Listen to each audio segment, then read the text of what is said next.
చనిపోయిన తండ్రి నుంచి వచ్చిన చివరి లేఖ. కొడుకు జీవితం మారిపోయింది. రవి అనే యువకుడు నగరంలో మంచి ఉద్యోగం చేసేవాడు.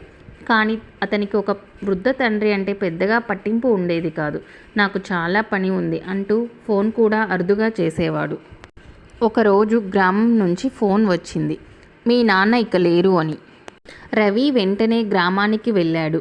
అంత్యక్రియలు పూర్తయ్యాక అతని తండ్రి అల్మారాలో ఒక చిన్న కవర్ కనిపించింది. ఇది నా కొడుకు రవికి, నేను లేనప్పుడు మాత్రమే ఈ లేఖ చదవాలి అని ఉంది. కళ్ళల్లో నీళ్లతో రవి లేఖ తెరిచాడు. అందులో ఇలా ఉంది. నాన్న, నువ్వు చిన్నప్పుడు నడవడం నేర్చుకునే వరకు నేను నీ చేతిని పట్టుకున్నాను. ఇప్పుడు నేను వృద్ధుడినయ్యాక నువ్వు నా చేతిని పట్టుకోలేకపోయావు. అయినా నీ మీద నాకు కోపం లేదు. నువ్వు ఎల్లప్పుడూ సంతోషంగా ఉండాలని మాత్రమే కోరుకున్నాను. నా బ్యాంకు ఖాతాలో డబ్బు అనాథ పిల్లలకు విరాళంగా ఇవ్వు. అదే నాకు నువ్వు ఇచ్చే బహుమతి. రవి గట్టిగా ఏడ్చేశాడు. తండ్రి చివరి కోరికను నెరవేర్చాడు. డబ్బంతా అనాథ పిల్లల కోసం విరాళంగా ఇచ్చాడు.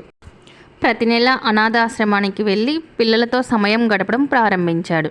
కొన్ని సంవత్సరాల తర్వాత అతను అందరికీ ఒక మాట చెప్పేవాడు. తల్లిదండ్రులు ఉన్నప్పుడే వారితో గడిపిన 1 గంట వారు లేనప్పుడు ఏడ్చే 1000 గంటల కంటే విలువైనది. తల్లిదండ్రుల ప్రేమకు ప్రత్యామ్నాయం లేదు. వారు ఉన్నప్పుడే ప్రేమ, గౌరవం, సమయం ఇవ్వాలి.